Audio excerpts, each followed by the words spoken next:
review what's going on here. We've got the metals on the left-hand side, okay, and we have the non-metals on the right-hand side. These are their bulk physical properties. So this is what you would expect for each of those kind of characteristics. Interestingly enough, on the left-hand side of the periodic table, we also have the metals. Oh, I matched it. Probably through blind luck, but it's at least matched.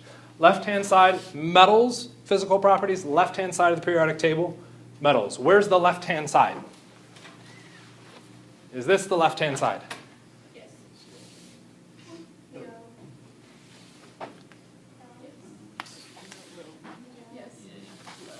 No. Yes. Yes. Why is my hand coming down? Because the stairs. They're stairs, because if I say, oh, no, that's now the right-hand side. Even though, if I do that, same place, left-hand side. So the stairs are what differentiate that. Those stairs are not always super obvious. They are sort of obvious on our periodic table on the wall. Admittedly, I don't know that it's super obvious on the exam one. Okay? In your textbook, I believe they color code them differently sometimes.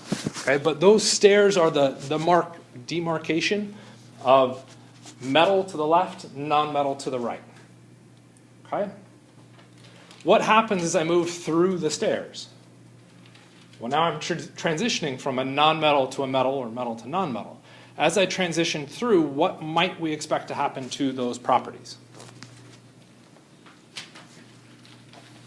Say if we looked at, I was about to circle an element on the thing, but that doesn't work. Let's take a look at silicon. Okay, right on those stairs. Right? It's transitioning from becoming a non-metal to a metal. Because it is on that staircase, it shares some of the properties of both materials.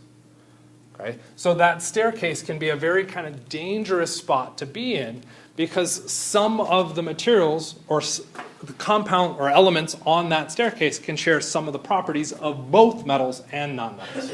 So we get a blending of both. Does that make sense? Okay. Which properties blend?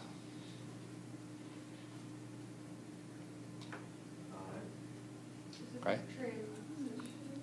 Nope. So the transition's something else because the transition elements are not actually touching the staircase. Your transition elements are all through here. So which of these properties up on the board blend? So if I look at a metalloid, silicon, okay, solid, dull, lustrous, is it malleable, brittle? Which of those properties match the metalloids? Does everybody understand what I'm asking? No. A-L-G-E is how it is. So I'm saying for silicon, which of these properties, metal or metalloids, which ones belong, or metals or non-metals, which ones belong to the metalloids? All of them. So if I switch to arsenic, also a metalloid? It's somehow a mix. There's not a common pattern between these. Okay? So silicon may be lustrous. Okay? That does not mean arsenic is going to be lustrous as a metalloid. Arsenic could be dull. Does that make sense? So really with those metalloids, we aren't able to predict either category. We're somehow a mix of both. That's all we're saying behind that. Which makes it more challenging to write questions because I can't say which or silicon has which of the following properties. Well, because it's a metalloid, it's potentially both, and I'm not going to expect you to memorize those properties. I could ask the reverse. I could say we have an element that is lustrous, brittle, low density, and reacts with nonmetals only. Okay? For those of you who didn't quite catch that, because admittedly I didn't catch it, I think I said lustrous, brittle, low density, and reacts only with nonmetals. Would I expect that material to be beryllium? Let's Just come up with a list, multiple choice. Beryllium, copper, I don't want to do boron, that's a bad choice. Bromine, or tellurium. Why? It's on the stairs. Right. It's the only one on that staircase that has a blend of both those properties. Does that make sense? Okay. You good now? Yeah, I think that's pretty well answered. So if it's Okay. on that staircase, it's considered a metalloid? A metalloid. Okay, or a semi-metal. Ultimately, not metal, not non-metal. Weird gray category in between. Okay? And You're to be good. specific, Go for it. by on the staircase, you mean to the, like, right of it? Like, Touching the staircase at all. okay. Right. Above and So, below. yep. Some are metals, some are non-metals on that staircase. For instance, aluminum The middle. is a metal. Not a metalloid, not a non-metal. So the staircase is insanely confusing. Really, any question involving the staircase becomes a dicey question to ask. Okay? When we specifically point to an element. If we list properties, we can then reference elements. But giving an element and saying which of these properties becomes tricky if it's on the staircase. Does that make sense? Got you? Are there metalloids other places or just? Nope, just on that staircase. The metalloid is literally referencing the transition from metal to non-metal, or vice versa. Okay, so it is only on that staircase. Okay, so gallium would be, bad question. Indium, iron, metal. Okay, it is not touching any part of the staircase. That one's getting close, but it's not touching it. Why did I say gallium was a bad one? You could make the argument that it's touching the staircase, and I would argue that's too challenging of a question. Okay, for this class at least. Make sense? That said, you could move into future general chemistry classes where they insist that you memorize it. Okay? Everybody has different personal tastes. That's not mine. Okay? So what we've got up here is a periodic table that has all the names of the elements also. Not a bad idea if you wanted to go through and reference this and use this to help kind of tie symbols to names. That'll also help you tie locations. Because in that Word doc that we opened for the elements for memory, it's just the element name. You have to know the symbol to tie to it. Okay? But it says nothing about where it is located on the periodic table. If you need to know, I know we're throwing out terms, but the atomic mass for carbon, well, you may know that the atomic mass is found on the periodic table. And you should know that it's going to be tied to carbon and the symbol for carbon. Well, where's the symbol for carbon? If you aren't used to fishing for terms or symbols on the table, you may not know where it is, and it's going to take you 30 seconds to find it as opposed to the 2 seconds that it should be taking. But you're going, well, that's not that big of a deal. Wait till an exam. Okay? That comfort with being able to find things on the periodic table becomes really, really important. Okay? Symbols that you should be able to find very, very quickly, 1 through 36. Any element 1 through 36, you should be able to find those symbols relatively insanely fast. Okay? All the bold ones, absolutely. You should be able to, I say carbon, your C, it's 6, it's on the far right second column in that little block. Okay? You should be able to zero in on those spots very, very quickly. Does that make sense? Questions about that? Okay.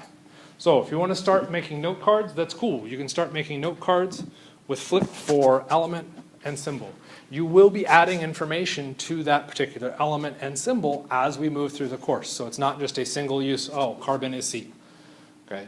We'll also have to memorize some other useful information tied to those. We good? Cool. Okay. So we can jump to the model of the atom. Okay. I will kind of caveat this. This unit in particular, for at least my brain set, requires lots of memorization. This is pretty much facts. Okay? We don't do a lot with the application of the fact per se, but we get a lot of facts coming out of this. every unit hereafter applies those facts, right, to varying levels. Right? It starts with Dalton's atomic theory, and he came up with 5 rules. Okay? These 5 rules or theories that he had were based on the time. We're looking at early 1800s. You all did, or some of you did research on Dalton. When did he come up with it? Anybody come up with that? Oh, that could be an interesting fact to have. Nice little time frame. Okay? But roughly early 1800s. To give you an idea of a backset story behind his 5 theories, what is drawn here? What is this nice little picture of? We got a little hint up at the top. Maybe easier if we kind of box this off, because this makes it look so much more obvious. Right there in red is what? Elements. This is the periodic table of elements. Anybody see 118 different little circle-shaped dotty things? No, why not? That's all he had access to. That's all that we had identified for sure, so that's what he was working with. Okay, so he based his theories off of just those elements. With those elements, he recognized that he could make different compounds. So what he's listed down below are some of the compounds that he's discovered. Okay? I'm going to take a leaping guess on this because I'm not positive. What is this element? Or, sorry, compound. Why do you think it's water? Because it's 2 parts of the same thing and 1 part of a different thing. And that's different from this one? Which is different from this one? Aren't those all 2 parts to 1 part? What is It would be a different? hydrogen, lithium. Okay, so there's an interesting hydrogen, lithium, hydrogen. You're starting to try and make patterns within this. Okay, there's a reason why I picked this last one, and it's because it started with this very first one. I'm not positive, but I'm making up a guess here. What is my guess? That one there. Hydrogen was one of the first elements identified, and so maybe he started off his periodic table with hydrogen. Okay? The rest of those ternary compounds, because there's 3 things, don't have that, so I'm guessing the red box is probably water. Okay? Is that a pretty wild, blind guess? Yes, because the periodic table can change. The organization of the periodic table has changed drastically over time. Okay? So I'm making some presumptions about what he would have had access to. One of those things I think he would have had access to is the mass of the elements. Hydrogen being the lightest mass might very well have been the first one in the list. Okay? But after that, there's no real organization. Go for it. And it should be noted, when you're looking at this, whether it's the periodic table you see on the wall or whether it's Dalton's table of elements here, each of these have specific coding systems that have information embedded in them. These are chemistry writing. There's information embedded in the specific systems and symbols and pictures that they're using to represent the elements. And so we want to be, that idea is called a writing system, that there's a system or a logic behind how we organize and structure things and which symbols we use for which things or which pieces of information. So writing system, and then as periodic tables, they are part of the same genre or type of. What do you think about the logic of this system? Does it look reasonable? Yeah. Okay. Does it look reasonable that we should have propagated this writing system up to our current system? So instead of using letters to signify our elements, we use these symbols. Why not? There's too many elements. Yeah, you can get confusing having like different, yeah. Shades and shapes and lines. It's going to be hard to come up with 118. Whereas with an alphabetic system of 26 letters, Are you looking at me because I got that wrong? You got it right. Okay, It good. was more like the questioning of yourself. 26, A, B, C, D, I don't want to count them. We can change the sequencing of each of those, and we can come up with a multitude of different possibilities relatively quickly than we could with a bunch of symbols. Okay? It's still a symbolic system, but we're now used to that different symbolic system. Okay? So within this, Dalton came up with his theories. He said elements are entirely indestructible. So once I have an element, poof, there it is. Okay? It is tiny, I can't see it. Okay? I can't even really manipulate a single element, but that's all it is. Once I have hydrogen, there's hydrogen. This is one of the reasons why he's got these circles and shapes, okay? Because they're indivisible pieces. All atoms of an element are identical and have the same properties. Okay? So once I have an individual atom, if I picked another atom that was just like it, they'd be identical, no difference. Atoms of different elements combine to form compounds, so I can combine different elements with each other. Compounds contain atoms in small whole number ratios, and atoms can combine in more than one ratio. Are these all true?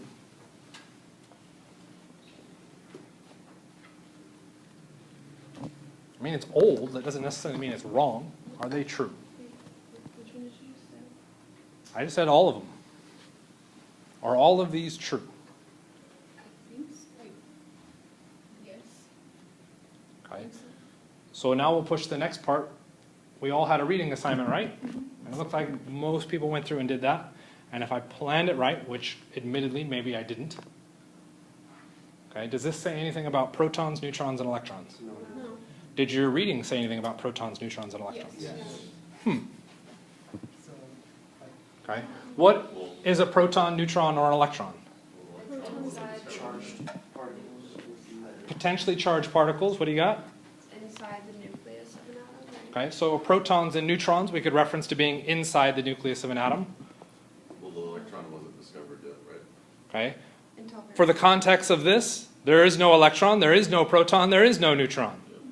Okay, which means his theories won't involve them. Which gets back to the initial statement. All elements are composed of tiny, indivisible, indestructible particles called atoms. Can I break an atom? no. I remember that on the reading there was that said yes, you could. Okay, what could I split atoms into?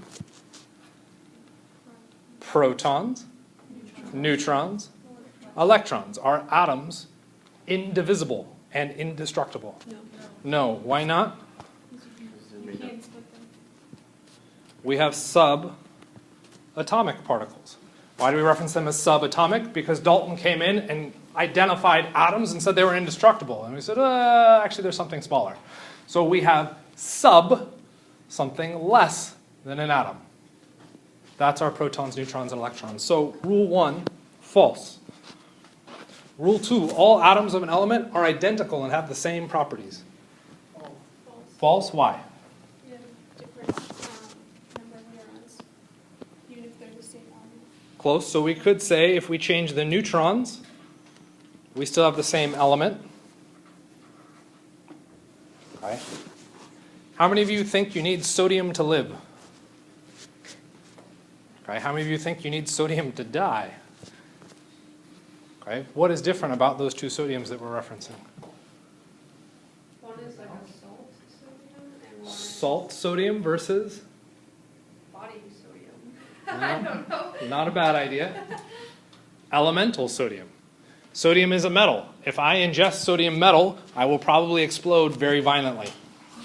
If I ingest sodium ion, I exist. Okay? And all of my muscles function. What changed between sodium metal and sodium ion? It's a hard one. The number of electrons. Okay? So if we look at rule 2 is also false because ultimately the existence of subatomic particles, but it's really the existence of neutrons and electrons. I can change those. That's going to change the properties. If I die versus live, that's a different physical property. Okay? Atoms of different elements combine to form compounds. True. True. Give me an example. Sodium and chloride. I'll work with that. We could take sodium element and chlorine element, and we could put them together, and we form sodium chloride. Does the compound sodium chloride have different properties than each of the individual pieces? Well, sodium is a sodium metal. Chlorine is a Non-metal. Yes. non-metal, which is true. The one I was fishing for was gas. Yeah, I think I switched my terms on you in there. That's okay. We're still covering the bases. If we take a look at sodium chloride, what phase is that? A solid. It's not a gas, but chlorine is a gas. So we've changed the properties of the individual elements by putting them together to make a new compound.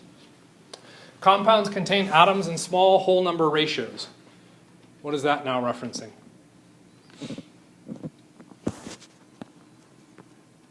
It's a little bit hard using the example we just came up with, so we'll fix the sodium chloride in a second.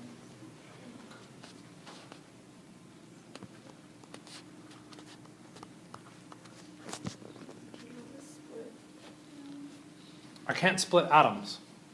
Okay?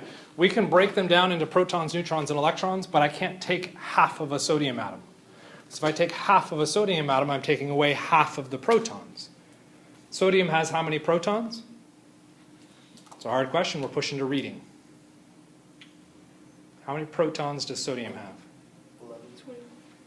It has 11. There were two numbers associated with it. 11 is the correct one. If I take half of a sodium, I don't have 11 protons anymore. Picked a horrible one. Let's pick magnesium. Magnesium has how many protons? 12. 12. If I take half of a magnesium, how many protons would I have? Would I have magnesium anymore? What would I have? Carbon. Okay? So I can't split an atom and maintain the identity of that atom. So having half values doesn't work. They have to be whole number ratios. Okay? So it has to be sodium 1, chlorine 1. Kind of make sense? So would it be true? It is true. Because that can't happen. Might be helpful if we put in the true-false on those. Okay. Atoms can combine in more than one ratio to form different compounds. Man walked into a bar and ordered a glass of H2O. Second man walked in the bar and said, I'll have a glass of H2O too. Second man dies. Right? Yeah? Yeah. H2O being water, H2O2 being hydrogen peroxide. We don't drink hydrogen peroxide. Okay? So we can change the amount of elements in there, and it's going to change to form a different compound. This kind of ties back to our chemical linkage. Okay? The more atoms we put in and chemically link them, it changes the overall properties. So that last one is also true. Okay? Kind of makes sense? You get a majority of the theories correct. Sure. Yeah, 3 out of 5. It's pretty good. It technically counts as a majority, just. Yeah. Even though some of them are wrong, do you still want us to know? Should you still know them? Yes, but in what context? Knowing that the first two are false. Okay. What you should know is the first two are false. Okay. That, I would argue, is a reporting of information. That's useful, but I want a little bit more analysis. What would the analysis be with that? I'm fishing, and I'm hoping I'm right. Give me examples of understanding which ones are true. That, Still back to these ones that are false. that science changes over time. That counts as analysis. And I would argue there's something more important that I want you to tie to that. I feel like it's almost like the iceberg effect, where it's like that was like the very beginning of it, and then people started thinking more and getting more in depth, and they got under. What's that more in depth to explain why those two ones are false? As I People kind of, started researching and doing their own. yeah. Why don't you guys say what I want you to say? Why don't you say it first and then we'll follow? Why are they false? Why are they false? That's a good question. I like that question. And for everybody staring blankly at me, I believe it's written on the board. Why is rule 1 false? Because it was in the early 1800s. It's a theory. It says subatomic particles. That little note is to draw attention to why it was false or why it was true. Those were those subtle explanations behind it. We talked about it, okay? But I want you to acknowledge those. So just knowing that Dalton's first theory isn't going to be useful. Why is it not useful? Because we proved it wrong. Because we know it's false. So memorizing false information is kind of questionable. Okay? What should we do once we know it's false? Create it. Know why it was false. Okay? And we could create a new theory, which we'll talk about here in a second, to address that. Does that make sense? So knowing Dalton's rules, yes, is important. Knowing why they are false and true is going to be the more important. Okay? So Thomson, so I'm going to just say 50 years later, because I don't know the exact timeline, late 1800s, comes along and plays around with some science, and he discovers some extra stuff. Do we need to have dates for? No. If I can't give you the date right, you probably don't need the date. Okay? So he comes along and says, well, actually, there's things smaller than this. Okay, scientists tend to do this a lot. Someone will come up with a theory and say, this is how I think the world works. And then some jackhole comes along and says, no, you're wrong. Okay? It could just be people being scientists and saying, well, we always got to challenge things. It could also be people being jackholes. Depends on how you want to reference it. Okay? And he says that we have negatively charged particles and we have positively charged particles. The thing that I find neat about this is how this was discovered. Okay? So the first kind of context behind this is that they started to note that they had these weird things. Okay? You put a block of material on the ground or near something, and other things around it would start to change. Okay? So that would be like if I stood next to somebody and their face started turning red. Why is their face turning red? Could just be that I'm a teacher and that I'm scaring them by standing there. Maybe I passed some gas. Okay? We don't have a theory to explain it, okay? But we want to probe that and test it and figure out what's going on with it. Okay? That's what Thomson was doing. Playing around with what are these things? Can I come up with a way to actually visualize this? Okay? And the part that prevented Dalton from getting to anything along these lines hinged on a neat little invention. Anybody know what that invention is? You're mumbling something back there? So you could reference spectroscopy. Okay? Spectroscopy does actually involve these intricate pieces as well. Arguably, in theory, you should probably be using these at least once a week. I think it only knows because it's taking a class. Yeah, fair enough. What do you got? This is the vacuum. Yeah. We needed a vacuum. Okay? The problem with detecting electrons and protons is that these things aren't stable. What evidence do we have that they aren't stable?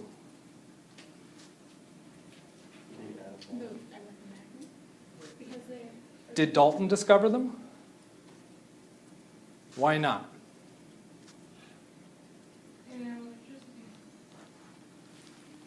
Well, because he only said that there was nothing smaller than the atom. Okay, why did he have no evidence there was something smaller than an atom?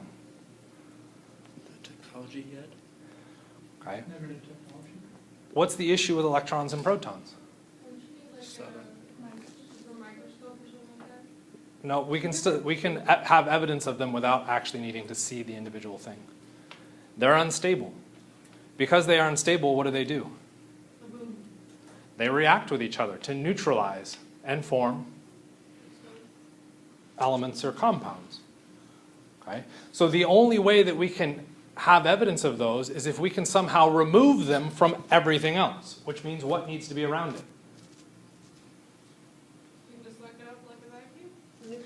Nothing needs to be around it. When do I have nothing? When you put it in a space by itself. A vacuum. That's the only time we have nothing. If I take and just put a box around the stuff in front of me, okay, is there nothing there? No. There's air particles, which means if I try and design an experiment to test for electrons and protons, insanely unstable particles, If I drop them into that same box, or even somehow create them, what are they going to immediately do? React with the other particles around. So the only way I can get evidence of electrons and protons is if I make sure that when I create them, what's around them? Nothing. The only way that happens is if I have a vacuum. Technology has to be able to catch up with the thoughts of science to allow us to make that discovery. Once we have a vacuum, we can create a sealed glass tube, and we can pump electricity in one end. So we've got a positive and a negative end. If we increase the current enough, what happens? Well, the electrons get enough energy that what can they do? They can jump from the negative end to the positive end. In the process of doing so, they're now going to impact whatever's around them. If there was air in there, it impacts and it dies pretty quickly.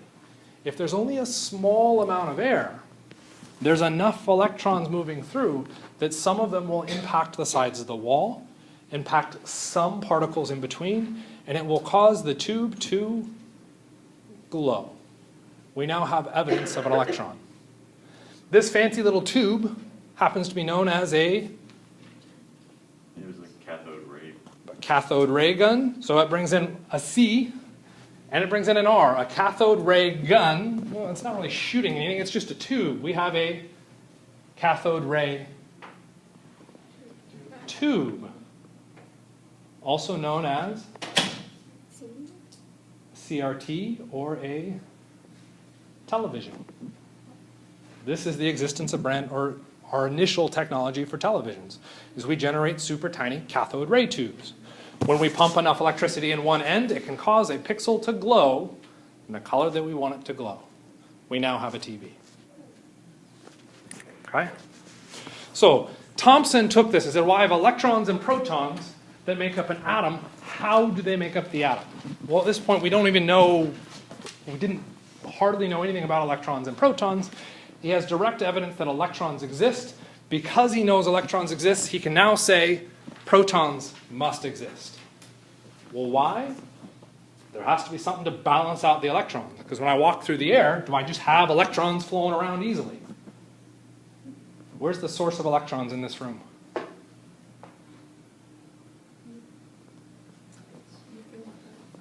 The lights, sort of. The lights are an effect of the electrons. The screen itself doesn't have electrons, because if I do that, you're all looking up. You don't have to look up. You could also look down.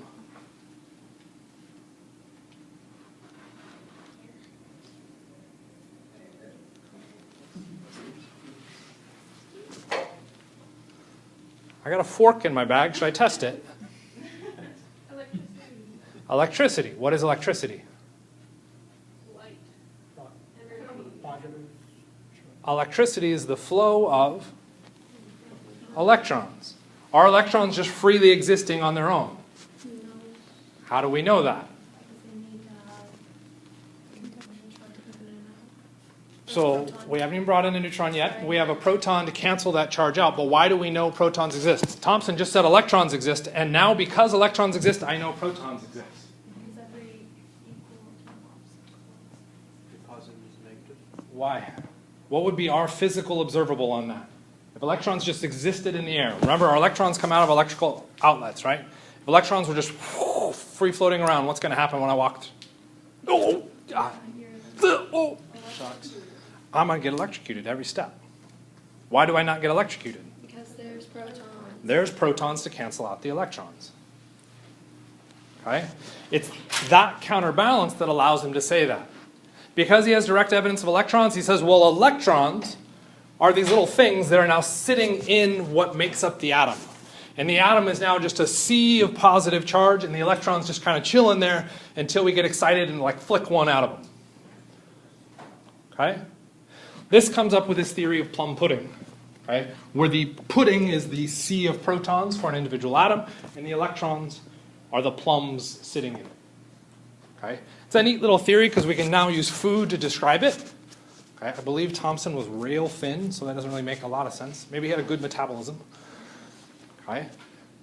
Should we memorize Thomson's plum pudding model?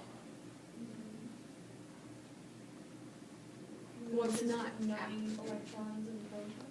So it allows us to bring in this idea of electrons and protons, and I mean, it's like Dalton, it's not accurate now, but it's good information to know. okay? It's not accurate information, okay? It's wrong, okay? But does that mean we should ignore his failure? No, and in fact, one of the few cases of science, what are we actually doing? We are pointing out, literally, how someone screwed up royally. Okay? Insanely rare to happen in science, but here we're doing it. We're pointing out, being like, God, what an idiot. Plum pudding. Discovered electrons and protons, pretty phenomenally cool. Right? So he has this theory that explains it. That's when we sort of take a sidestep. Two guys, neat little experiment, Millikan and Fletcher. So for this one, what I want you to do is acknowledge kind of what's happening here, not the raw facts behind it. So Millikan, Fletcher, oil drop experiment. Okay, those are the big pieces to get out of it. The last part, electron charge. Okay? I don't want the number.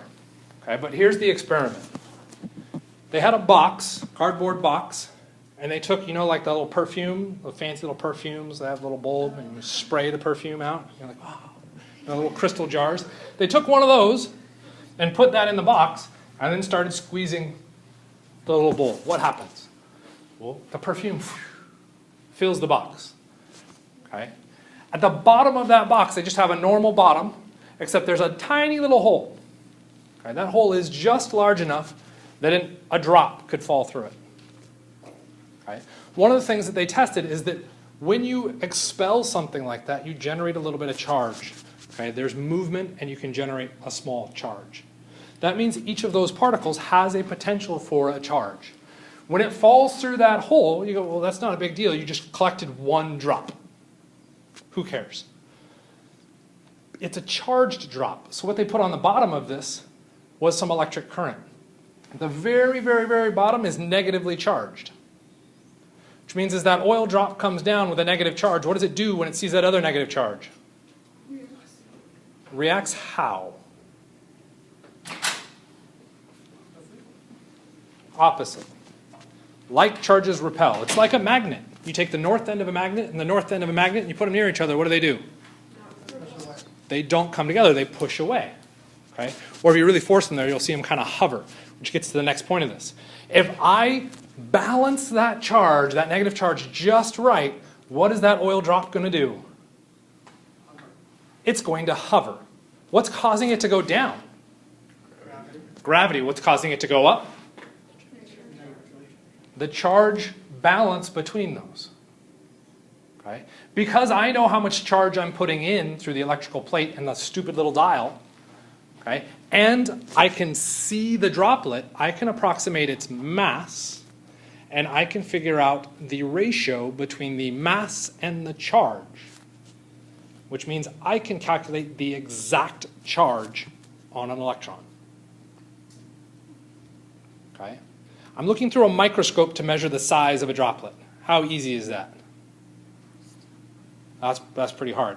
Also, I'm controlling a dial here to control the current. So I see the drop and go, whoa, I need more. Whoa, I need less. More, less, more, less, more, less. How easy is it going to be to do that? This is going to be really hard too. I got multiple things varying this. Once I've got it locked on, cool, I can take my measurements. But there's going to be a lot of error behind that to be able to get all those measurements. Because there's error in it, what do I have to do? Sort of. We already have the experiment. You have to adjust it, though. You have to do it several thousand times. I will do it multiple times, because in each of those multiple times, I will get an answer for the charge. That charge has a lot of error associated with it. To minimize that error, what do? I average it with a whole bunch of other samples. That allows me to get a better understanding of what that exact value is. Okay. How many times? I would hope not thousands, but you're probably looking in the scale of hundreds. They repeated this experiment to come up with that charge. Okay. That is phenomenally cool to me. Okay. The next fun thing with this is it's Millikan and Fletcher. And because I'm kind of cognizant of this, I always I've now kind of lost switch of who was who. Pretty sure Fletcher is the one that did the experiment. He was a student. So if you all came into my lab and I said, hey, this is the experiment I want you to do, and you go through and do it, you spend the hours staring through a microscope doing these stupid measurements. You come up with this, you put all the data together, and I go, cool, that is really neat data. That means this is the charge. I go out and I publish it, and everybody gives me a Nobel Prize. What do you get? An attaboy. Thumbs up. Attaboy, good job. Okay, that's effectively what happened here, sort of. Welcome to undergraduate research, or even graduate level research.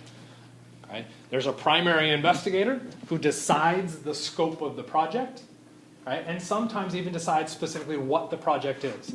In this case, it sounded like Fletcher came up with a lot of the background behind this, and he gets very little direct credit for it. Millikan, I'm pretty sure, gets a Nobel Prize for it. Fletcher just kind of gets an attaboy. Okay? With that, though, everybody in the field knows that Fletcher was involved in this, which means when Fletcher graduates, what does he get? A job. He effectively gets a guaranteed job from leaving and a guaranteed high-paying job for leaving. Okay? So he does get some of that credit. He just doesn't get quite as much of the fame associated with it. Okay? So I bring it up because I think the science is neat, okay? And I think kind of the relationship between those. Just for historical sake, Fletcher doesn't blame Millikan at all for any of this. Okay? They got along exceptionally well. Okay? And Fletcher just acknowledges that that's the way science is. Okay? So there were a few hands, and then we got to stop. I think you had a hand? I did, but Okay. So the last one we'll end with is how does Rutherford come along and change and throw a monkey wrench into everything? Okay. So we'll pick up with that on Thursday.